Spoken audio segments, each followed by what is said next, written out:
Hello everyone, welcome to Jules Watches. My name's Jules, and my video channel is it's just me and my phone, a little stand, and my collection of watches that I'm giving reviews on. If you've returned because you've seen one of my other videos, the Seiko one or the one about the Hamilton, which have had loads of views, far more than I was expected, thank you very much. And if you're new, bear with. I don't do any fancy editing, no fancy graphics. It's just me and my watch and my ramblings. So here we go. Today's watch is, it's the top of my collection. It's one that I had my eye on for a while and I managed to get at a good price from fantastic Beaverbrooks. Here's a little tip for you. If there's something you like, a watch you've got your eye on, quite a good thing to do is actually, I know you've got to give up your personal details, but register an account with that company, Goldsmiths, Beaverbrooks, the big ones like that. And some of them sort of ask what sort of stuff you like. And another thing to do is actually, if you see a watch you like that maybe a little bit out your price range or whatever, put it in your basket and leave it in your basket. And on occasions, as I was lucky enough to do, you get offered a fantastic deal to actually go ahead with the purchase. So it's a handy thing to do. Obviously, you're on their radar then. They know that if they make you an offer, they're more likely to be marketing the right person. And it was the right person at the right time. I'd just survived a birthday, and I've wanted to treat myself, and this little beauty came along. So here we are. It's the Longines. Oh, I got too close to the camera then. Got a bit of feedback from the light. It's the Longines Spirit Chronograph. It's a beast. It's a big one. Longines are one of the very oldest watch manufacturers. They're older than Rolex, older than Breitling, and have got a very rich history with the aviation industry. They're inventors of the first chronograph watch. That was a pocket watch, pocket chronograph. But again, a long history. Now, obviously part of the Swatch group. So like many other watches, been sort of bought under that umbrella. And as a result, it's got the ETA movement, or a version of the ETA movement. ETA actually have an exclusive arm that makes movements for Longines, and exclusively Longines, which is quite nice. So although it's under the Swatch banner, you have got an exclusive movement. It's 5-star. There's all 5 stars, and I'll go through it in a minute. It is actually COSC. What's the word? Oh, I keep losing my words. I did it the other one. The word I was looking for in my last video, explaining nerdy stuff, the word was jargon. It's a simple word, and it seemed to just, my brain just couldn't spit it out. Jargon was the word. Today's word is movement, accreditation, certification. That's the word. So here we are. So the movement in this is actually a traditional column wheel chronograph. Don't ask me to explain too much of that. You need to go to someone like Teddy Baldassar or something, or one of these other watch videos on YouTube that will tell you how a mechanical watch works and how a column wheel chronograph works, rather than just an add-on to a different movement. So it's sort of part of the overall movement. The movement in this one, his name is L688.4, and that is the COSC certified movement. Some of the later, more current Longines, for more expensive, aren't COSC certified. So another reason this is a bargain, really. So another excellent thing about Longines as well, unlike people like Tag and Hamilton and others, people that charge a lot of money for their watches, Longines do actually give a 5-year international warranty on this as well. So that shows what faith they have in their watchmaking. So here we are. Here it is, up close. I'll go through some of the details. It's going to be quite a long one, so strap yourselves in. This could be a long one, but hopefully it's worth you sitting all the way through. I won't be able to make it too long. And here's something, right? Because I don't use fancy editing and stuff like that.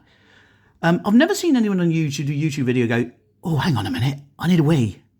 Now, that will probably happen with me.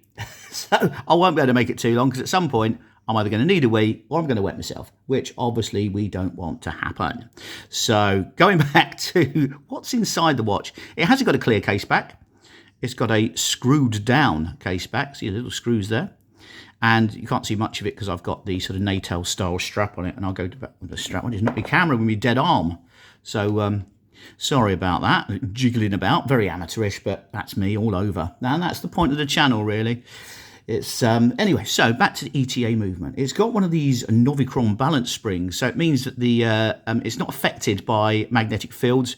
Mechanical watches are. So nowadays, especially with phones and phone chargers and iPod speakers and all these little bits and bobs everywhere. Anything that produces a magnetic field, some older watches, it can actually throw out and affect their accuracy. So that's quite a good thing. It's got 68-hour power reserve, and it's got a beat rate of 28,800. So it does have quite a smooth sweep. If you see with the very small sub dial there is the main second hand, and it just sort of glides round rather than the tick, tick, tick you see from a quartz movement.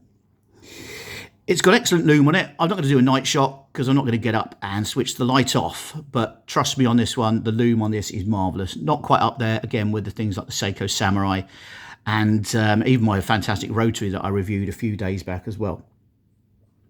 So there we go. So I'll move on to the dial. And as you see, it's quite interesting. Now, from a distance, it doesn't really stand out much. It just looks sort of grey silver, which is quite good. If you've got, nowadays when people are robbing people for watches, you don't want something that's too stand out. And if you've got a bright gold Rolex Submariner, people can see that half a mile away and they're going to come and jump on you and beat you up and take your watch, which we don't want. And obviously we don't condone that sort of behaviour. I'm not suggesting that's how you increase your watch collection, but it's how you preserve your watch collection if you've got one, by trying to keep things covered up. So this doesn't really have much sort of curb appeal, whatever let's say, from across the room. It's only when you get close up that you start to see some of the most amazing detail. Now I'll try and get it closer, and I'll try and make sure my hand doesn't wobble. There's a few things to start with here. The dial itself is a sort of silver white dial, and it's sort of bead blasted, sand blasted effect, and it's beautiful.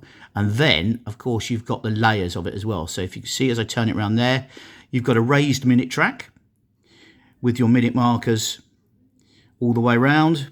You've also got a sunken subdials. So you've got some real depth to the dial. You've also got these fantastic, really sort of heavy applied indices that are filled with lume, and some other nice little details. Now again, if I try and turn it round there, you've got these little sort of lime flavoured, sort of lume flavoured little chunks that go in there between the applied marker and the minute track itself. Just a nice little touch of detail.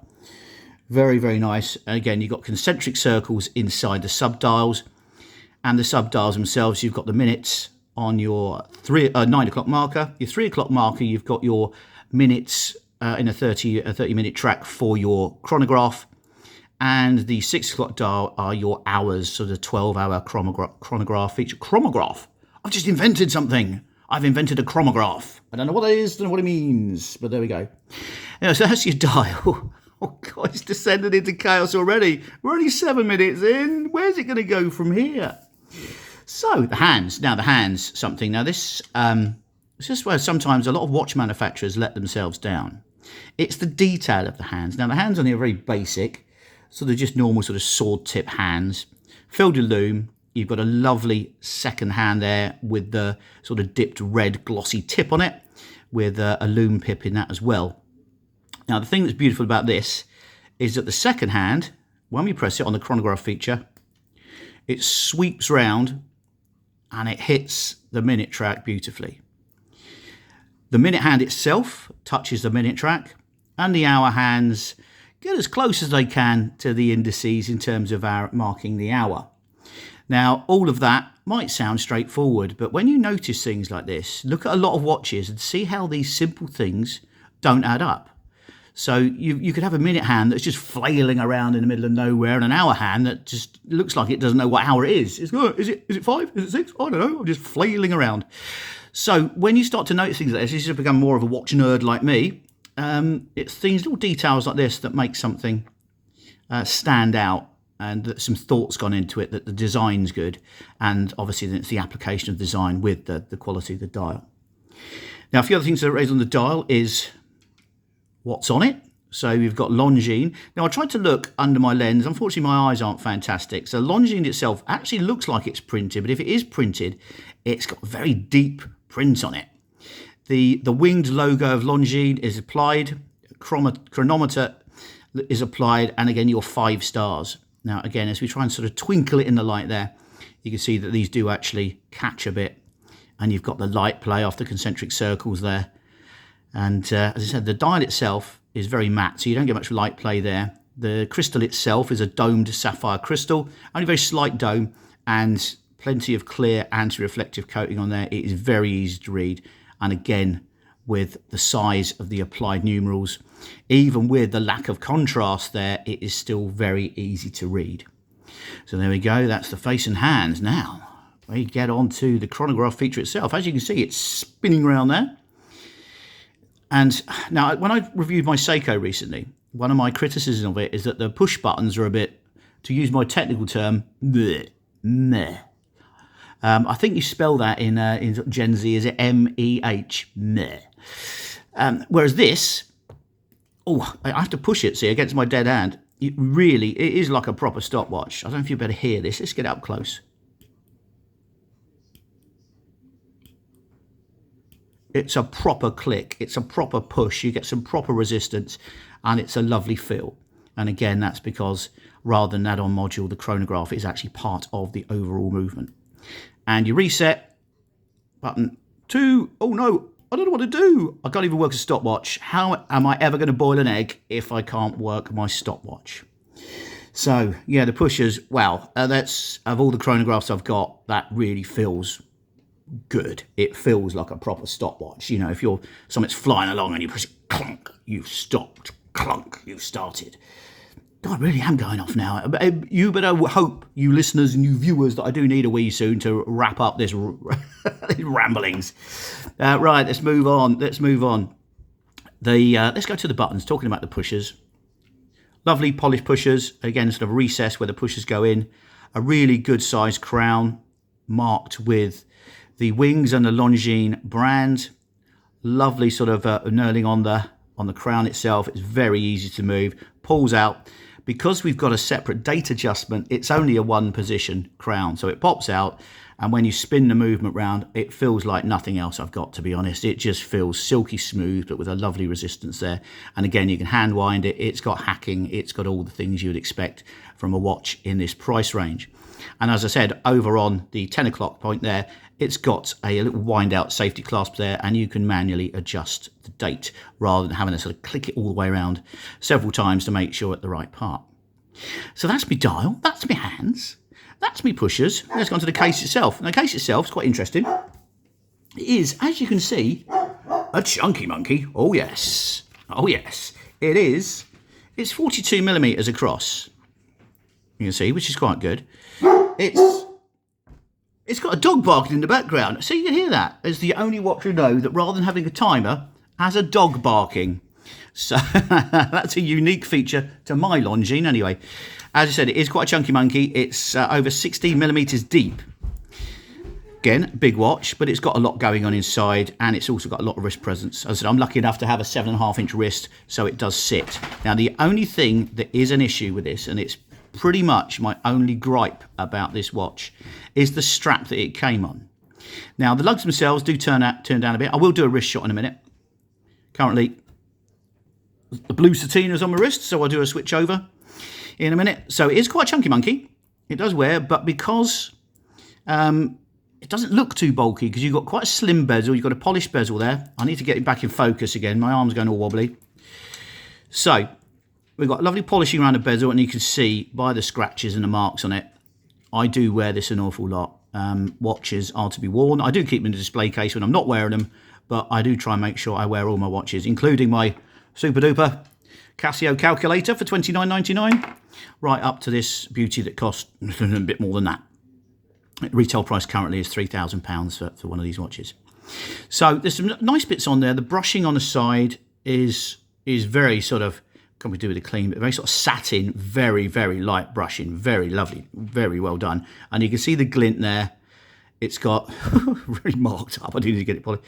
Brushing on the top of the lugs, brushing on the main face, as I said, apart from the polished bezel, but you've got some lovely touches on here.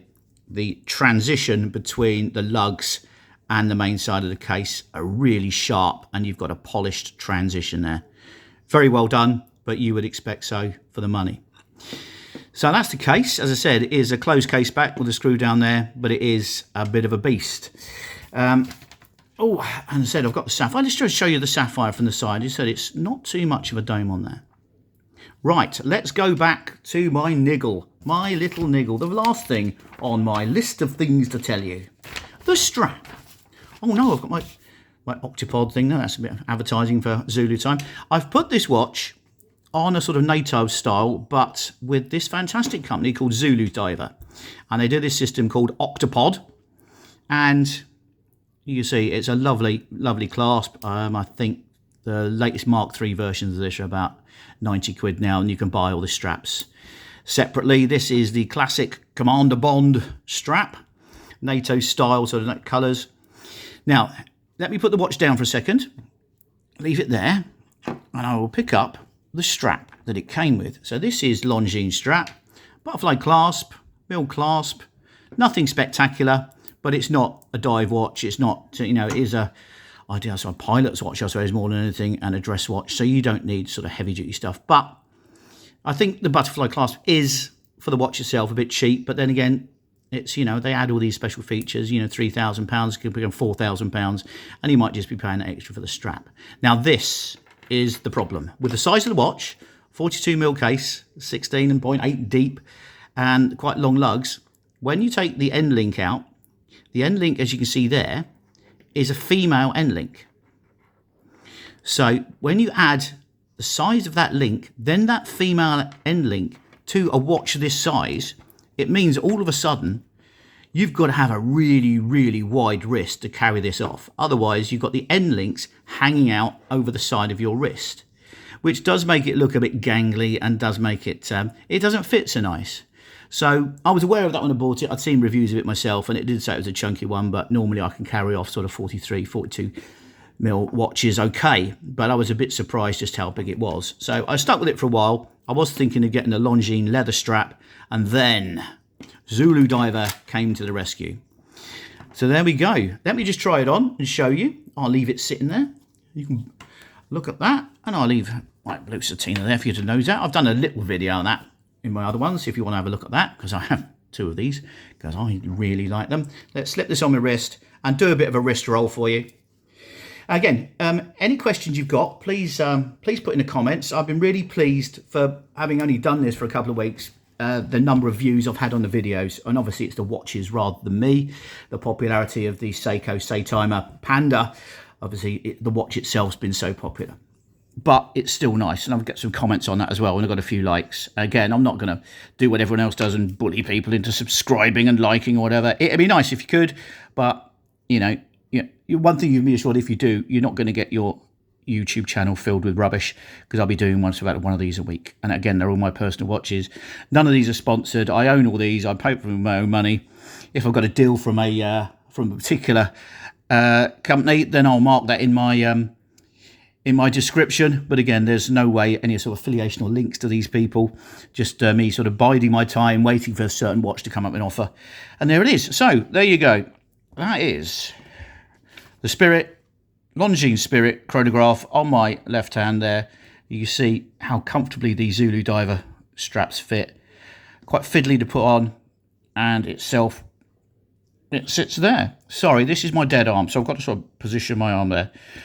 So although it's got quite long lug to lug, but you can see from that image there, if you've got those female end links, even my big wide wrist, it would still stick out over the end. So that's why, to me, it made sense to dump the bracelet. I shall keep it if we ever need to sell it, obviously keeping all the different parts. One other thing is it did come with a lovely presentation box, nice and shiny, lovely there, and it came with a lovely little booklet as well. So overall, the Longines experience has been fantastic. The one thing, as I said, I bought it from Beaverbrook's, got a really good offer from them, and some more excellent customer service from Beaverbrook's. When it turned up, it looked like the watch had been handled and was a little bit grubby, and that sort of took the edge off of my sort of Grail watch experience.